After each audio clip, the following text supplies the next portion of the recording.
one of the greatest feelings in the world is actually selling something that you've created.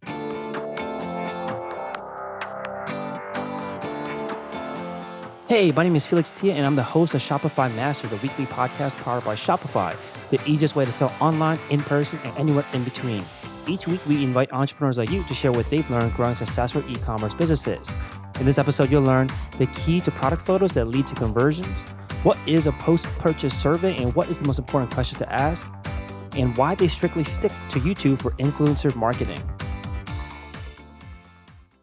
Today, I'm joined by Ryan Popov from Popov Leather. Popov Leather is a bespoke leather goods manufacturer that uses full-grain USA leather and produces everything in-house, and was started in 2013 and based out of Nelson, BC, Canada, and just broke the seven-figure revenue mark for the first time last year. Welcome, Ryan.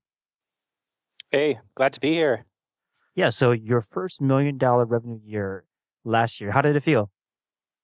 Pretty amazing. I never thought that day would come, to be quite honest.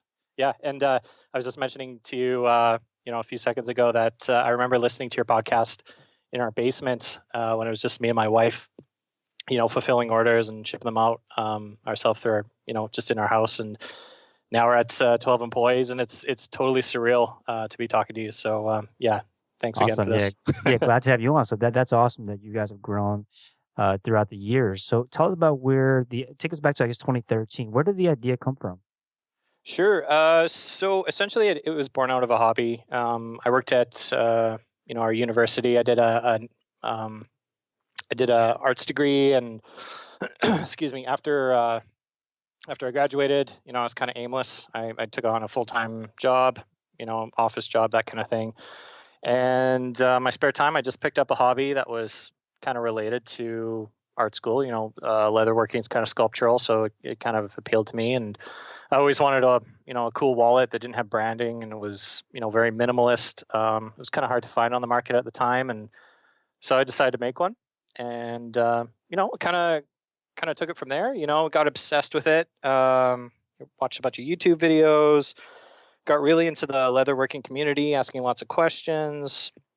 Anywhere where I can find information on leatherwork, I just kind of devoured it, and it kind of snowballed from there. So, I eventually made that wallet that I really liked, and Jill convinced me to throw it up on Etsy. And I had up to that point, I had no e-commerce or no SEO experience or anything like that. So I was like, okay, I'll try it. And other people started buying it. So then I took that money and bought better tools, better leather, and it just kind of one thing fed into the other. So while we were both working our day jobs, we were slowly building this Etsy store, and eventually got to the point where I had to make a choice. Either I was going to stay in the office doing what I hated, or pursuing my passion.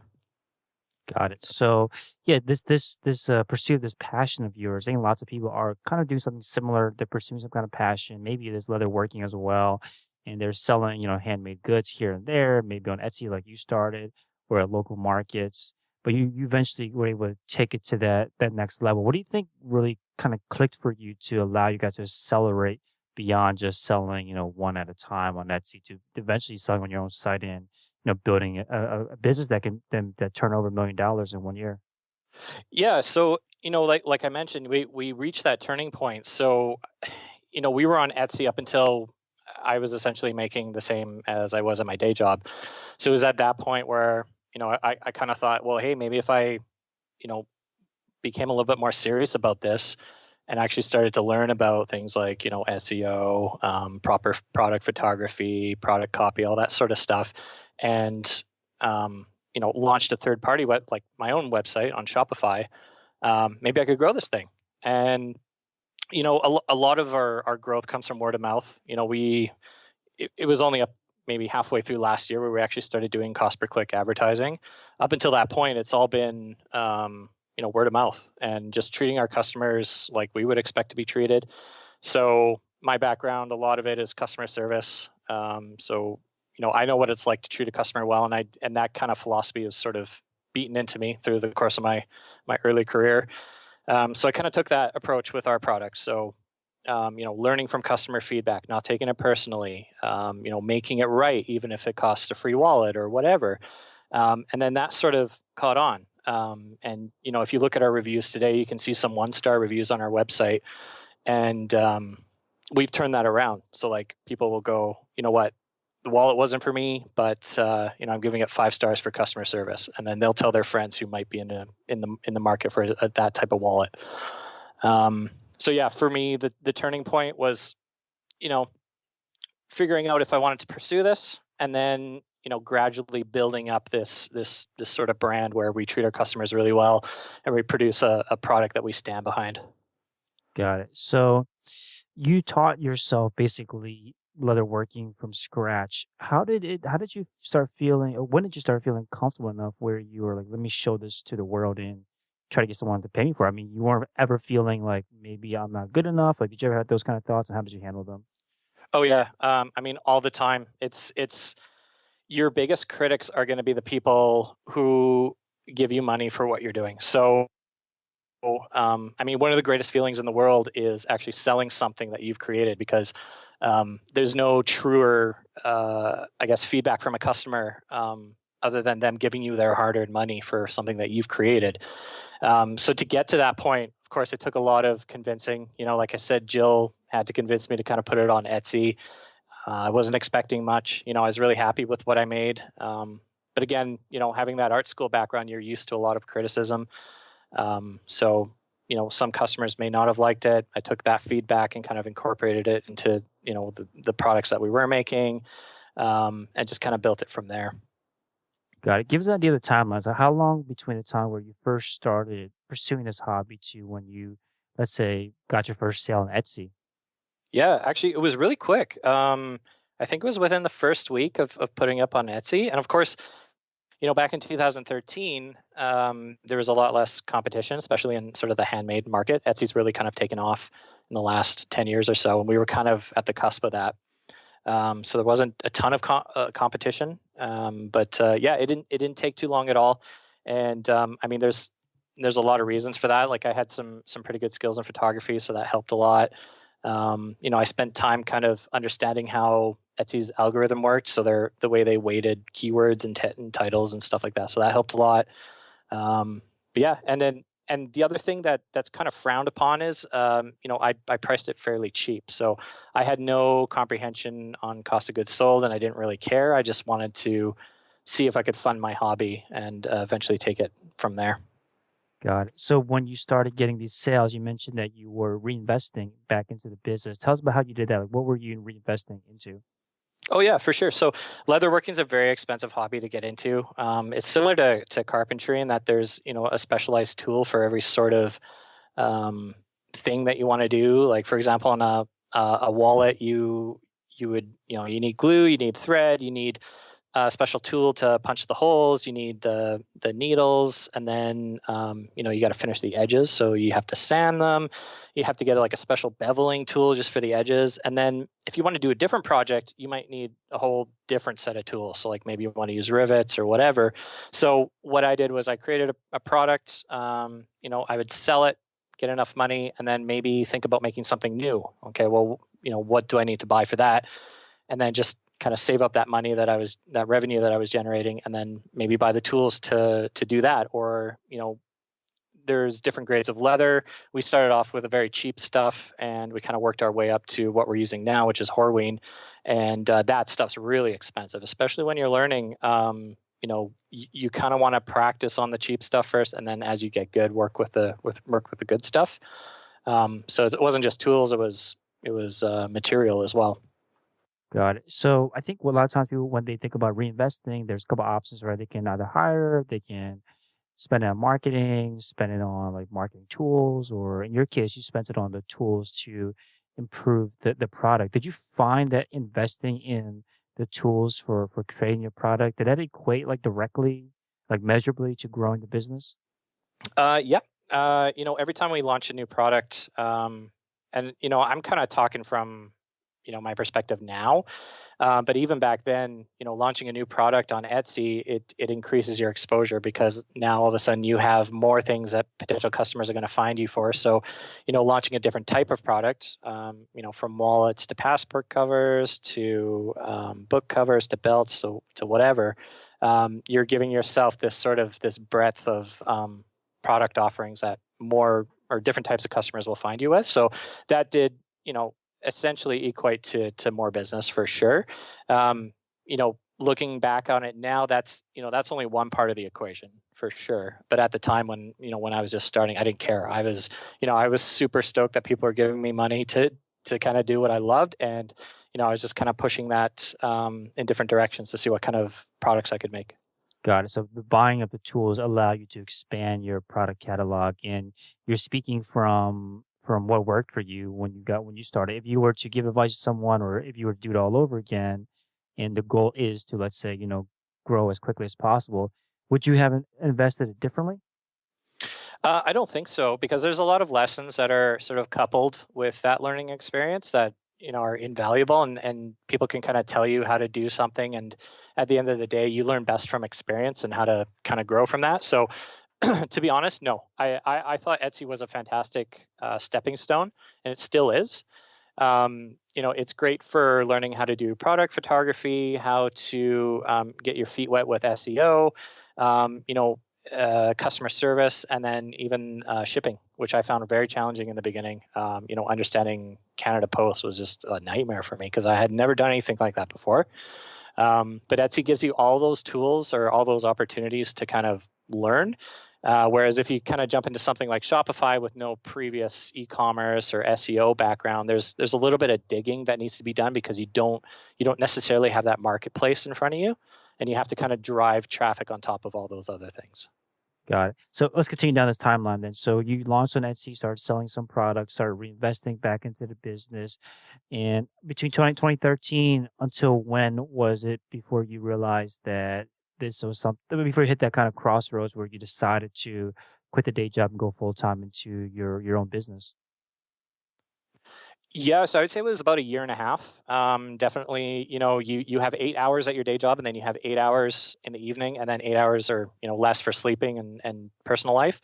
And I was very fortunate during that time that my now wife, helped me through that. So we were essentially working for free for a year and a half, and that's it's very common with entrepreneurs who are starting something. They have a passion, and it doesn't matter how many hours they're up at night as long as they're that there's a goal in sight. Our goal was, quitting that day job and doing something we love full time. But yeah, a year and a half of steady grinding like that. And then we got to the point where, we were able to make that decision. It was a very, very difficult decision for sure. Yes. Tell us about that transition when you made that decision. Actually, talk to us about that decision. Like, what were some of your concerns going into making a decision like this? I think there's others out there that either are making this decision or approaching it, and share some of your concerns and how you kind of work through them. Yeah. So, I mean, my initial goal was, if I can bring in enough, the same amount of revenue that I'm getting on a paycheck, why am I at my day job, staring at a computer screen all day and doing something I hate when I could be happy? My biggest concern was, is it sustainable? Like some months could be better than others. Like, how do I know people are going to still be buying wallets from me? And, essentially what I did was I gave myself a deadline. I said, hey, Jill, if I can maintain this for, let's say, another 6 months, I'm going to quit my job. Let's just do it. I mean, we can always find another job if this doesn't work out. And, thankfully she was on board with that. And, yeah, if anything, we made more money in those 6 months. It was grueling because I felt like I could quit at any time. Like what's the point of me doing this job? I could focus on my business and grow it even more. But I gave myself that 6 months just to have that reassurance, and it happened, and here I am. Got it. So you weren't only unhappy with the day job, but you saw like a path that would open up if you had more time, you had more energy to devote towards the business. Yeah, absolutely. So, I was sitting and staring for like just staring at a computer screen all day, and I did not care about the work that I was doing. I was there doing it, but at the back of my mind, I was just thinking about the business. I was thinking about learning about photography. How can I make a wallet a little bit more efficiently, but keep the same level of craftsmanship? Just all these things running in the back of my mind. And then as soon as I got home, this flood of inspiration that I've been sitting on all day kind of put me through the next 8 hours in the evening, and that sort of thing. But I had thought that once I quit the job, then I could put even more hours, and that's essentially what I do now. But yeah. If if you're forced to work on your business, you're going to do it, especially if you're passionate about it, and you're just going to grow. I have no doubt in my mind. If you're passionate about something, you're going to make it happen. Got it. So was that what you were doing, like looking for more efficient ways to create the product? What did you do in that first 6 months? What kind of things were you able to focus on once you freed yourself up from the day job? Yeah, for sure. So, just to give you an example, in the beginning, we had these cardboard templates for all the pieces of, like, say, a wallet or a book cover. I would trace it, and then I would cut it out by hand. I reinvested some of our revenue into a clicker press, which is kind of essentially an industrial cookie cutter. So I had one of those in like our basement, and it allowed us to make more wallets quicker. And what I quickly started to realize was that customers would be more willing to purchase something from you if you offered, better lead time. So up until that point, it was 3 to 4 weeks because we had so many orders. And then all of a sudden we get this clicker press and we can bring it down to, 2 weeks. And then, I see this order volume start to creep up, and I'm like, oh, this is interesting. And then that sort of, snowballed into thinking about how customers make a purchase on a website. And that quickly became my new fascination. After I started hiring employees to help us with the business, I started looking at ways to reduce friction points on our website, basically conversion rate optimization. And that's now my passion, I guess my day-to-day passion, as well as leatherwork. So Yeah, definitely want to talk about that. Definitely want to talk about the conversion rate optimization. I think a lot of people are want to obviously improve on their site. Before we get there, though, you mentioned photography a couple times. I want to touch base on this thing. So, what are some things that I guess are important in terms of product photography, whether it be on Etsy or on your own Shopify site, that you see people maybe missing or making a mistake? Yeah, so one of the most important things for me is obviously product photography. So when I look at selling online, there are two really critical things. One is, are you optimized for search? So are people going to find you in a search listing if they type leather wallet? If so, good. And then the second most important thing is, your photography. So, on Etsy, you have to stand out from the crowd. So very early on, we were looking at how other people were presenting themselves in images, and a lot of it was the white background, like Amazon, whatever the standard is. And so I was like, well, okay, how do I stand out from this? Well, I'll put a background in our photo. So we did that, and I felt like that increased our presence in the search listing. So people would see all these, standard images, and then ours would just kind of pop out, so people would naturally click on it. For me, photography is such a fundamental skill, especially when you're selling online. Nobody walks into your house and picks up a wallet and smells it and feels it. You have to kind of convey that through photography. So if I had a piece of advice to give anyone who's selling online, is just to dial in your photography, learn how to do it yourself, get a nice camera. It's going to pay for itself, 100 times over. But yeah, photography is key, I think, with selling online, and keeping it consistent. So your Shopify store, make sure all the white balances are the same. Make sure all your products are sort of lined up the same. We talk a little bit about conversion rate optimization. So if someone goes to a product page and there's options, make sure there's pictures for every one of those options. So one of my biggest tasks this year was actually photographing every permutation of wallet and every permutation of leather color and thread color that we had available. So each product up until this year I think we had 8 leather colors and 6 thread choices. So you can imagine trying to photograph all those different combinations.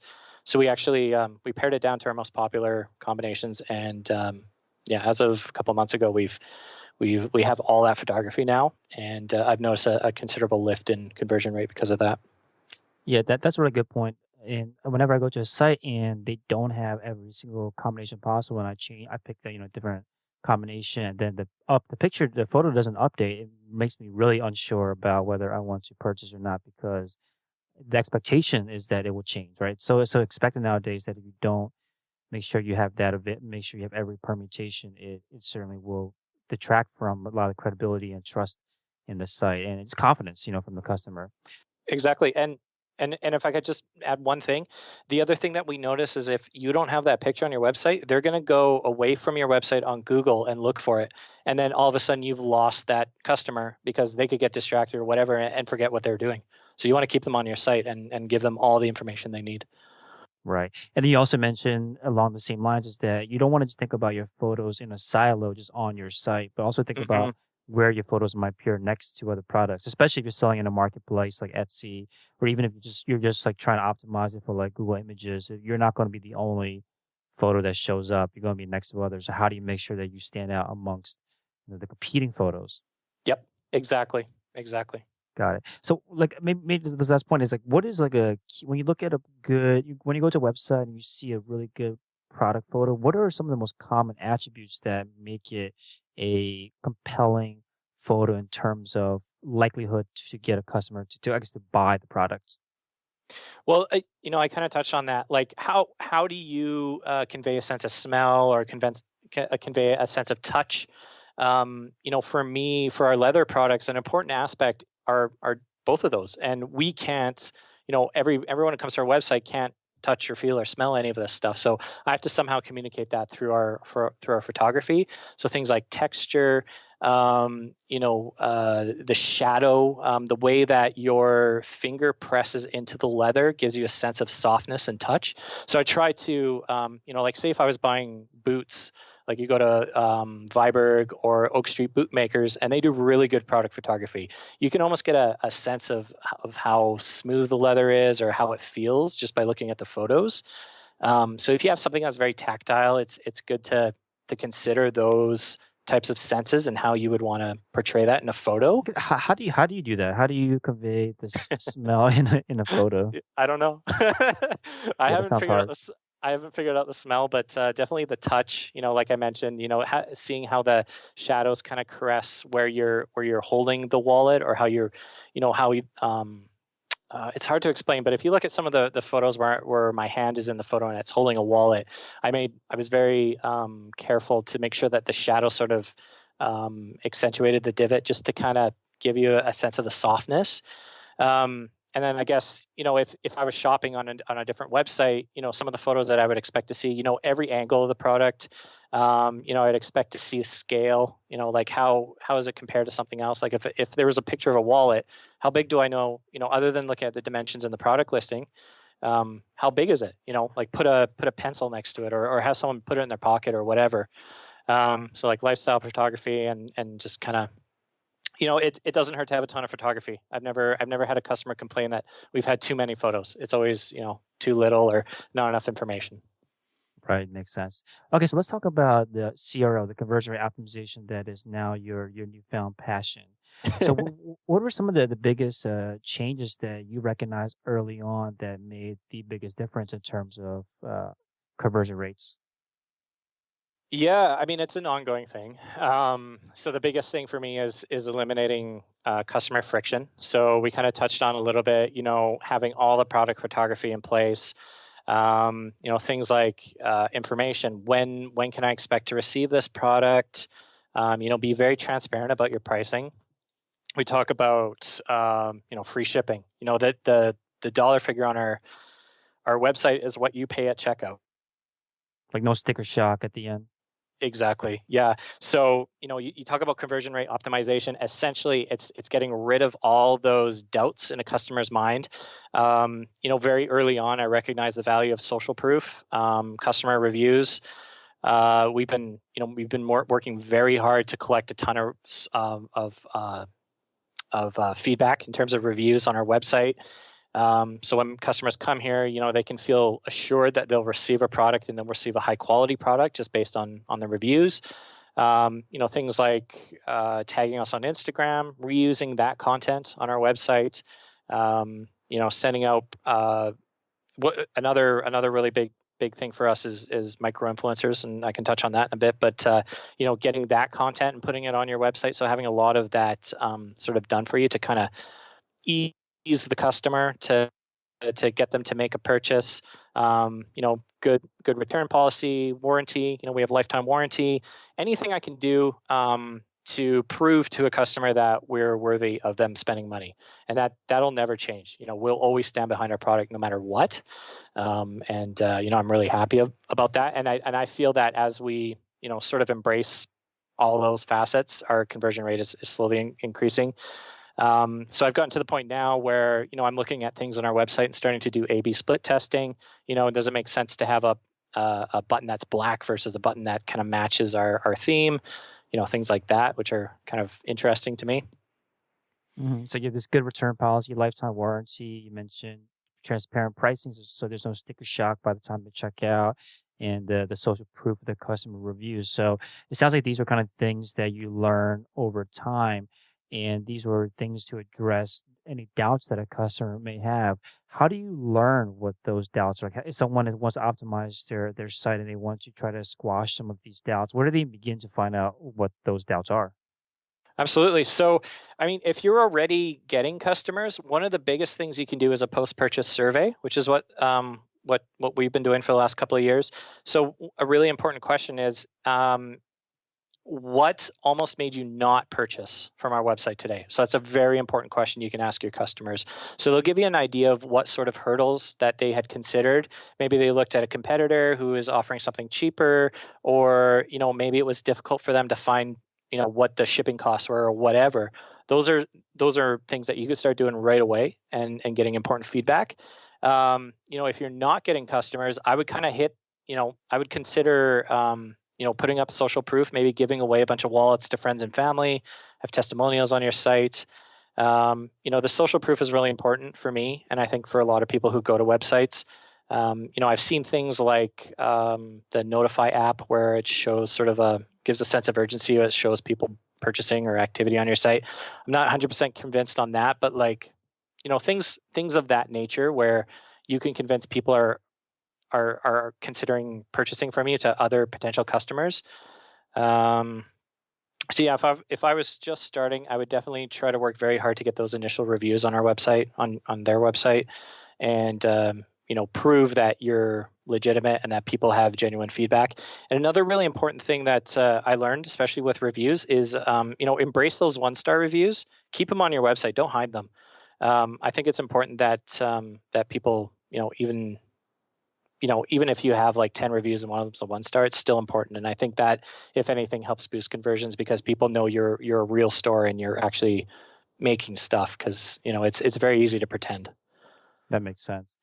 So when you are in this stage where you don't have any customers yet and you want to start boosting some of these customer reviews, you might be able to give some away to friends and family in exchange for them to review it for you. What is a good kind of base of reviews to try to get to? Because it sounds like that's something you might want to do first, right? Like if you don't have any kind of optimization going on the site, you have no reviews, get those reviews in first. Is there like a baseline that you try to recommend people hit before you start looking elsewhere to optimize?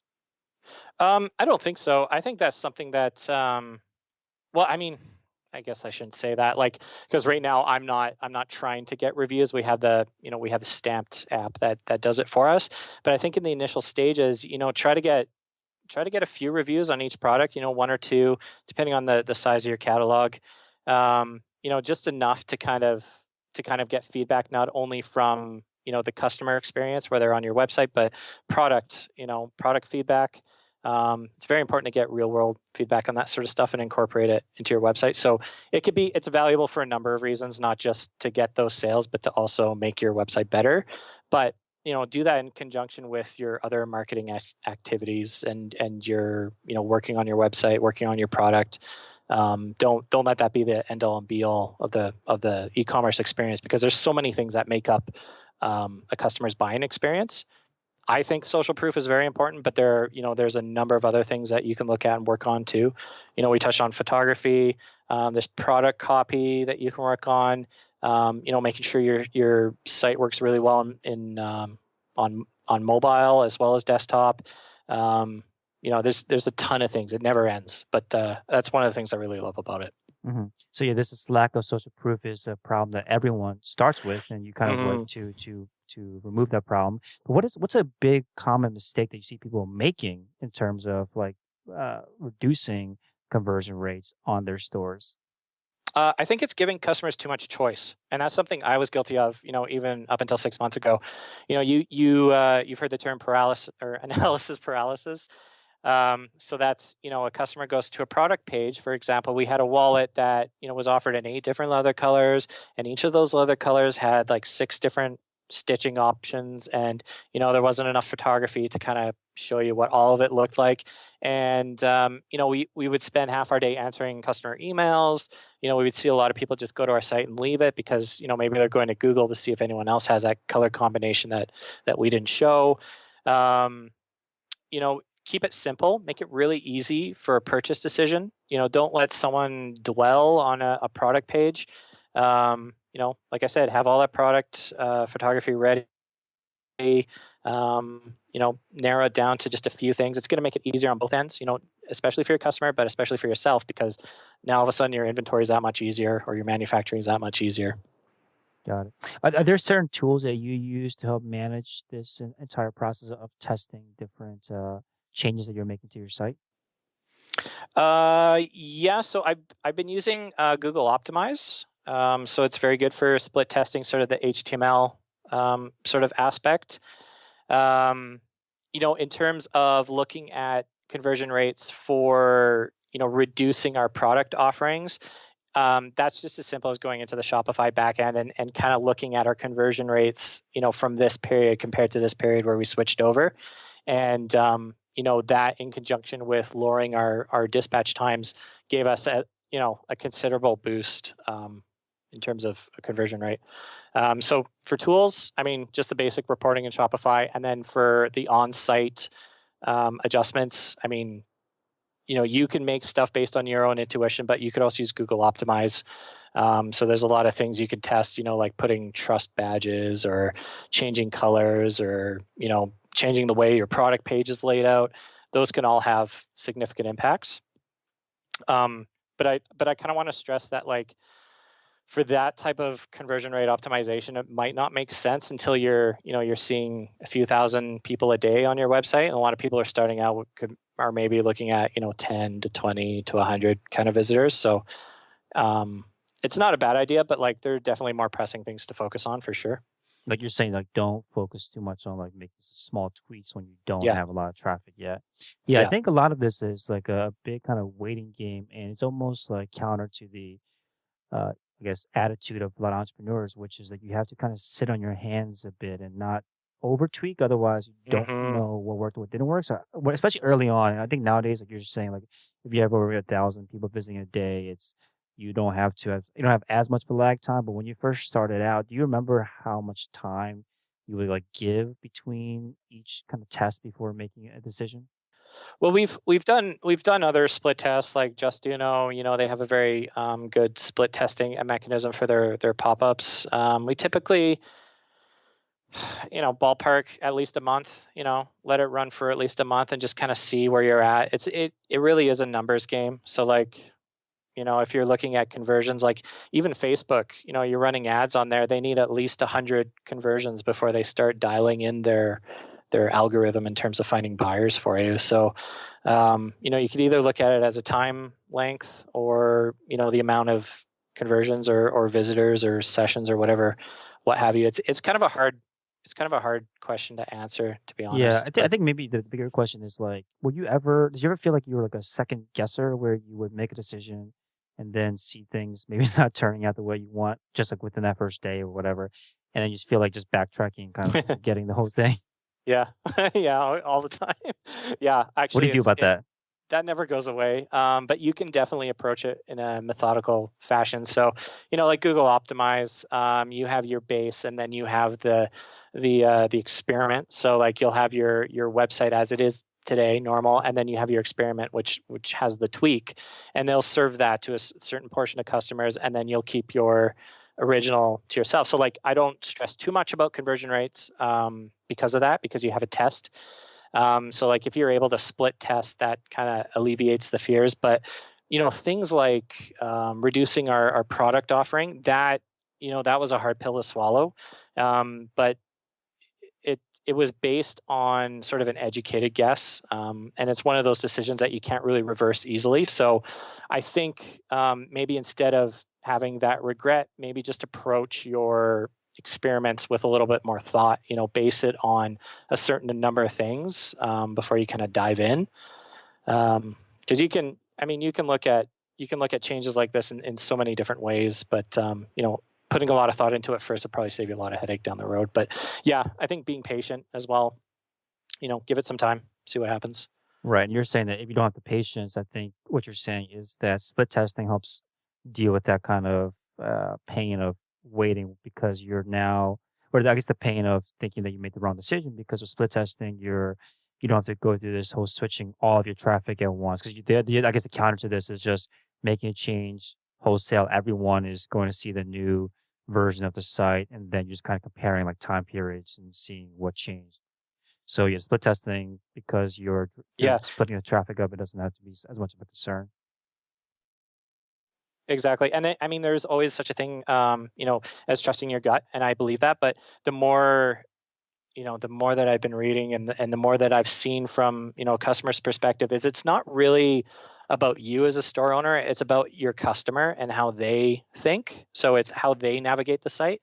So what works for you as a store owner, an e-commerce person, entrepreneur, the way you navigate a website or an e-commerce website is vastly different than the majority of people who are finding you. So that also helps alleviate any sort of discomfort I have when I do tests, because I think, well, it's just going to sort itself out based on how the customers interact with our website. So it eventually becomes this big data game rather than sort of a gut instinct.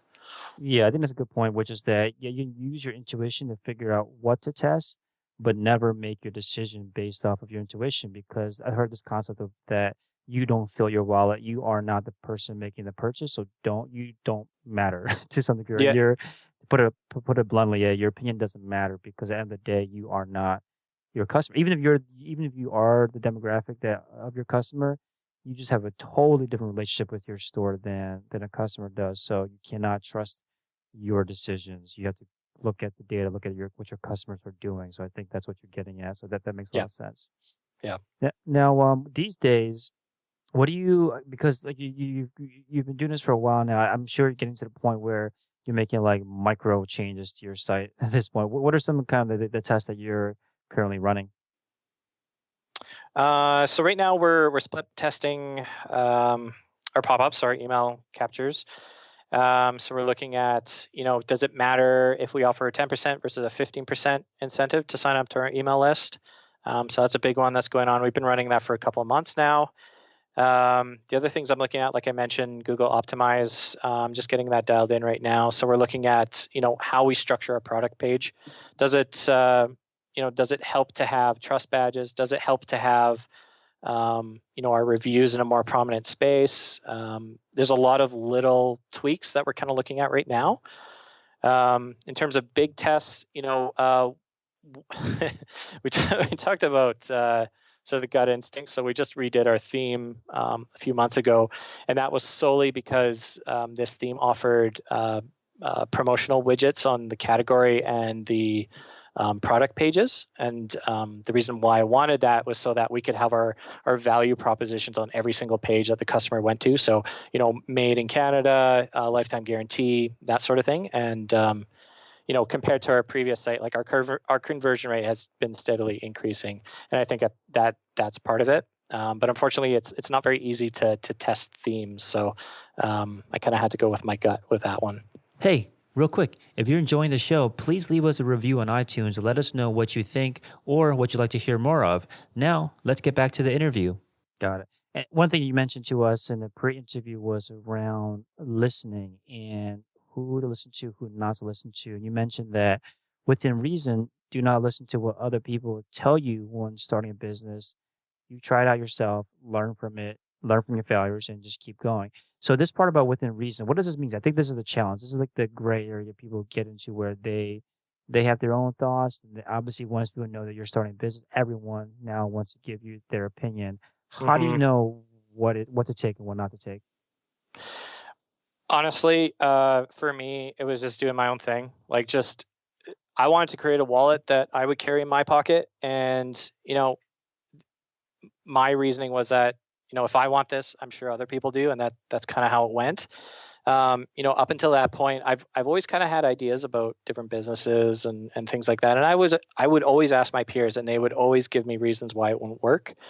And then one day I just stopped listening. I just went and did it myself, and the only people I listen to now essentially are our customers. They give us lots of feedback. Based on what they want in a product or what they like to see down the road. But if everyone had awesome advice, they'd all be e-commerce entrepreneurs as well. Talk is cheap, I guess, is another adage.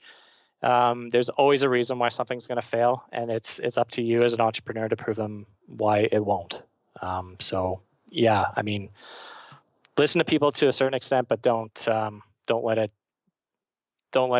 change your mind, I guess. Yeah, I mean, it sounds like you kind of went the complete opposite approach, which is like you're not listen. You decided not to listen to anyone other than your customers, of course. But when you're first starting Hmm. off, you were just didn't plan to tell anyone. Maybe you did, but basically you weren't listening to people that were going to just tell you that wasn't going to work. So what do you think is worse now that you've gone through this? Which is worse, like listening too much or not listening enough? I'm not talking about to your customers, but just like from like your peers, maybe even other successful entrepreneurs. They're going to have opinions as well. If you had to choose, should you do your own thing and not listen to anyone else, or listen to what everyone says? I would say don't listen to anyone, because what's going to happen is if you listen to everyone, and another really good example is people who are just starting off and they're reading tons of, e-commerce or entrepreneur books. I got probably about 2 dozen on my bookshelf, but they're all kind of the same. They're very inspirational and so on and so forth. I would say, don't listen to anyone. Just do your thing. You're going to learn from your mistakes. But if you listen to a ton of people, they're all going to give you different advice, and you're just going to be paralyzed essentially. And eventually you're going to be like, oh, is it really worth, doing all this? But, one day at a time, just if you have a vision, you have a passion, just follow it through. And, honestly, you're going to succeed. If you're really passionate about it, you're going to make it happen. Yeah, I talk to myself about this a lot, and I talk to others about this, which is like there's two approaches to people that are trying to become entrepreneurs. There's the people that are learning just in case versus the people that are doing kind of just in time learning, where a lot of times people Hmm. just want to spend so much time devouring information because they or tell themselves, hey, one day I'm going to need this and it's good for me to consume it. But I actually think that dilutes action. Like taking too much information makes you, because there's going to be information that's going to take you to tell you two opposite things. And when that happens, you're not going to go anywhere. So there's that. Then also there's the just in time learning, which is like figure out what exactly is the problem that's right in front of you, and then look for the answer. Look for that answer rather than just being open to hear anything. Decide what's the problem in front of you, and then go look for the podcasts, the books that talk about that specific problem and help you overcome it, rather than try and just be open to anything and everything people want to kind of fill your head with. So I think that's an important point that you're making. Yeah, absolutely. 100%. Google is your friend. YouTube's your friend. Right. That's, and that translates exactly to when I made my first wallet. I just focused on that one wallet. I didn't learn all of, the history of leatherworking. I didn't learn, how to make all this other stuff in leatherworking. I just focused on that one product that I wanted to make for myself and learned everything about that particular process. And if you can translate that into how you run your business, focus just on photography for a while, or focus just on, learning how to drive traffic to your website, or just, don't try to learn everything because it's overwhelming. It's still overwhelming for me now. Just in time. Yeah, that's a great way to encapsulate that. I like that. Awesome. So yeah, so you mentioned this a couple of times. I think that the core of the value they offer to in your business is around your customer service, and you trust what your customer says. You focused on serving them. What do you try to do to make sure that each experience with a customer is something that they'll walk away with thinking like, wow, that was a great experience? Like, what do you kind of tell yourself or tell your employees to keep in mind when they're interacting with the customer? Always put yourself in their shoes. So, I mean, very early on, I discovered that when customers are angry or treat you rudely, it's because they're having a bad day, that maybe their cat died or whatever. It's never about the product. It's always about them. Thankfully, we don't have customers like that. Like, it's extremely rare. But essentially what you want to do is empathize. So if someone gets a product that's poorly made or is damaged or whatever, what would you expect a company to do for you? Or how would you walk away from that experience feeling like, wow, holy smokes, I want to buy something else from these guys? So that's essentially the advice that I give our customer service rep. So whenever we get the other thing is being consistent as well. So maybe someone doesn't like a product, we'll just, here's a refund. That's fine. Keep the product, give it to someone else who might like it. That's kind of how we operate. It's essentially doing whatever we can to make the customer happy at whatever the expense is. Obviously, if we have a wholesale customer who bought $10,000 worth of product from us and decides to return it all, we might have a problem. But generally speaking, if it's a problem that costs less than $100, it's, whatever, that's fine. Just have the product. And like I mentioned before, we get the occasional 1-star review. We'll reach out to the customer and we'll turn it into a 5-star review, just based on treating them how we would expect to be treated. Yeah, I think that's a great opportunity that you look for. What are some others that are some of the biggest missed opportunities that you've seen, either personally from your experience with brands or just you've seen other entrepreneurs making when it comes to customer service? Like, what are some things that you just see like, this is a great opportunity for you to improve your customer service, but you just see them missing? For sure.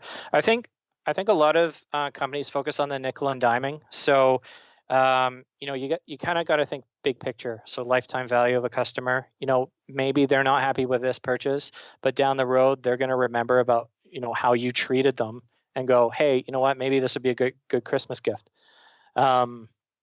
So to think big picture, not day to day. I know it sucks to refund orders, but you have to think of it as building a relationship with your customer rather than just a one-off transaction. So, if a company treats me that way, I'm not going to come back. I'm not even going to think about them because they made me feel just like a number.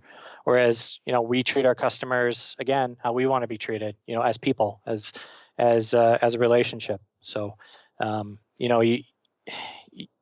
thankfully, there's a lot of good examples out there. It's very rare that you see kind of the e-commerce site where they treat you like garbage, unless it's a very specialized item you can't get anywhere else. I don't see anyone really getting away with that nowadays. Mm-hmm. Now, I want to talk about micro-influencers. You mentioned this is the marketing strategy that has worked well for you more recently. Which platforms have you focused on when looking for micro-influencers? Strictly YouTube, for a number of reasons. So YouTube isn't ephemeral like Instagram. So if you approach a Instagram user, send them product, there's a post on everyone's feed that kind of vaporizes within 12 hours, right? Whereas on YouTube, it's kind of evergreen. So our strategy is to approach people in a particular niche. So this past 6 months, we've been focused on people in the everyday carry community. So we look for people who are under 20,000 subscribers, but above 1,000. So that shows us that these people are really passionate about what they do. So they'd be very good at, at promoting our product or giving a really honest feedback. So when we approach these influencers, we ask them, would you mind checking out our product? There's no obligation to do a review. We'd appreciate a very honest, feedback. We don't care, like warts and all. Be very critical. And so we've had a lot of success with that. And then essentially what they do is they link back to us on their video. And as they grow, people will see these videos and Google will pick it up and kind of boost our engine rankings as a result. And yeah, once you kind of get over the 20K subscriber mark, you find the influencers tend to want to be compensated. So that's, we don't really have much of a budget for that. We're happy to send a free product and whatever you do with it, it's up to you. But so that's kind of why we keep it in the low subscriber range. Yeah, and then the people who are in that area are very like I said. very enthusiastic, and their channel tends to grow. So we kind of grow with them, and we establish really good relationships through that. Got it. So these 1,000, 20,000 subscriber YouTubers, are they easy to find? Like, how do you even begin to find micro influencers that will be a good Yeah. fit? So that's a challenge in itself, and we've kind of worked out a way of doing it. I would be happy to kind of dive into that, but it's a fairly, like, just generally speaking, we build up a database of potential people we want to reach out to. And we kind of manage it through a CRM. We use Pipedrive right now, so we kind of establish these relationships, and it allows us to kind of connect with them again down the road. But it's a very convoluted and sort of technical achievement that I'm proud of, but it's maybe beyond the scope of our conversation. But yeah, I mean, if anyone wants to reach out to me or whatever, I'd be happy to let them know how I did that. Awesome. So let's talk about the site a little bit. So you mentioned previously that you guys redid the theme because you found a particular widget that worked more in line with the messaging that you want to put out there. Was the website designed in house, or like, did you hire out for it? How did it get done? So we purchased the theme, and then I tweaked it to my liking. So I do all the scripting and HTML stuff on my own. Got it. Do you remember the theme that you used? Yeah, it's called Impulse. Cool, awesome. Now, you mentioned a couple apps along the way. You mentioned Stamped. I heard you mention Google Optimize. You just mentioned Pipedrive for CRM. Are there any other apps that you rely on, either on your Shopify site or off of it, to help run the business?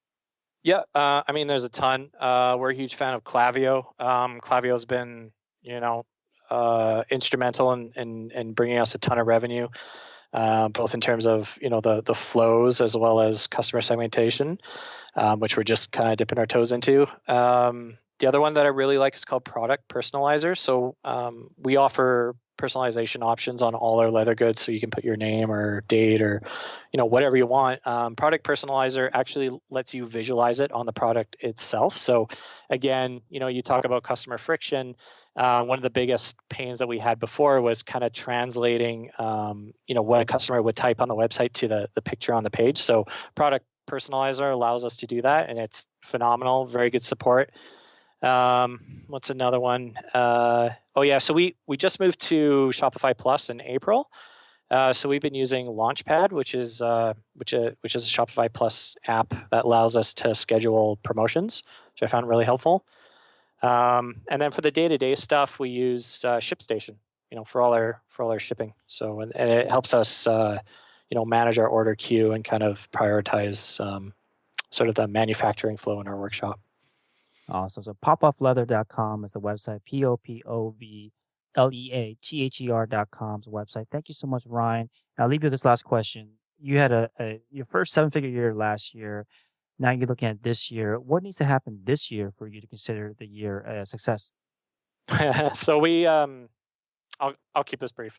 So we just finished a non-tech accelerator program, and one of the biggest hurdles for us was finding a production manager, and we just hired him in May, and we're already, that was my biggest win this year so far, and I think it's going to allow us to be even more streamlined and efficient going forward. So we're going to be able to turn make our turnaround time down to 3 days from 2 weeks, earlier this year. So I'm really looking forward to that. That's going to be my 2019 goal, is to bring the turnaround time down to that. Awesome. Sounds like you're off to a great start so far. Again, thank you so much for your time and sharing your experience, Ryan. Awesome. Thanks, Felix. Thanks for tuning in to another episode of Shopify Masters, the e-commerce podcast for ambitious entrepreneurs powered by Shopify. To get your exclusive 30-day extended trial, visit shopify.com/masters.